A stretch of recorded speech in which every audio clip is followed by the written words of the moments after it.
राज ठाकरेंच्या सभेतून मोदी आणि शहांवर टीकेची तोफ डागली।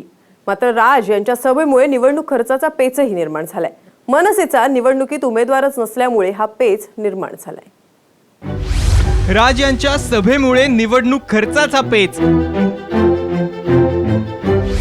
खर्च नेमका कुणाच्या नावावर? मनसेचा निवडणुकीत उमेदवारच नाही। बाकी तुम्ही कोण? तुम्ही या सगळ्या लोकांचे गुलाम। तुम्हाला ह्याच्या पुढचं आयुष्य तुम्हाला नरेंद्र मोदी आणि अमित शहाचे गुलाम म्हणून राहायचंय का? आणि ह्याच्या पुढचा प्रवास हा अत्यंत कठीण आहे। अजून दुर्दैवाने, या देशाच्या दुर्दैवाने ही जर माणसं निवडून आली ना, जीवन हराम करून टाकतील, तुमचं जीणं हराम करून टाकतील। तुम्हाला कुठचीही गोष्ट तुम्हाला बोलता येणार नाही, तुम्हाला कुठची गोष्ट करता येणार नाही। ना उमेदवार ना उमेदवाराचा प्रचार, फक्त पंतप्रधान नरेंद्र मोदी आणि अमित शहांचा समाचार। अशा प्रकारे वर्णन राज ठाकरे यांच्या सभांचं करावं लागेल। मोदी आणि शहांच्या विरोधात राज ठाकरेंच्या राज्यात सभा होणार आहेत। राज ठाकरेंच्या या सभांमुळे भाजपची डोकेदुखी वाढली आहे। राज यांच्या सभांमुळे निवडणूक यंत्रणा पेचात पडली आहे, कारण राज ठाकरे कुणाला मत द्या हे सांगत नाहीत किंवा त्यांचा उमेदवारही नाही। मग त्यांच्या या भव्य सभांचा खर्च नेमका कुणाच्या नावावर टाकायचा हा प्रश्न निर्माण झालाय। भाजप नेत्यांनी टीकेची हीच संधी साधली आहे।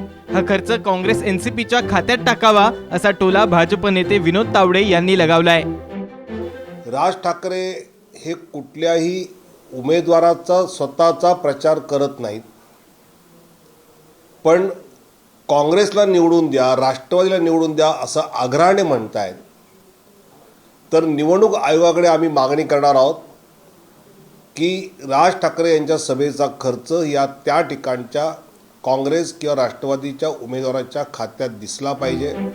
तर भाजपच्या पायाखालची वाळू सरकल्यामुळेच राज ठाकरेंच्या सभेच्या खर्चाची चिंता त्यांना लागली आहे असा टोला मनसेने लगावलाय। भारतीय जनता पक्षाच्या पायाखालची वाळू सरकलेली आहे। ज्या पद्धतीने राजसाहेबांच्या सभा होत आहेत आणि जो उत्स्फूर्त प्रतिसाद या महाराष्ट्राच्या जनतेकडून मिळतोय, त्यामुळे मग काय करावं, कशा पद्धतीने करावं याची भीती भारतीय जनता पक्षाच्या मनात बसली आहे। तो जो उमेदवार नाहीये तर तुमच्या चौकटीत येतच नाही। त्याचा जर पक्ष तिथे निवडणुकीत उतरलेला नाही तर तो तुमच्या चौकटीतच येत नाही। आता जर यांची सभा कुठल्याही उमेदवाराच्या प्रचारासाठी नसेल तर निवडणूक आयोग त्याच्यात काही हस्तक्षेप नाही करू शकणार। साधारणपणे एखाद्या उमेदवारासाठी कुणीही सभा घेतली तर तो खर्च त्या उमेदवाराच्या खर्चात समाविष्ट होतो। पण राज ठाकरेंच्या सभेचा फायदा आघाडीच्या उमेदवारांना होणार असला तरीही त्यांच्या व्यासपीठावर ना आघाडीचा उमेदवार असतो ना त्या पक्षाचे नेते, त्यामुळे हा खर्च मनसेच्या खात्यात जाईल हे स्वाभाविकच आहे।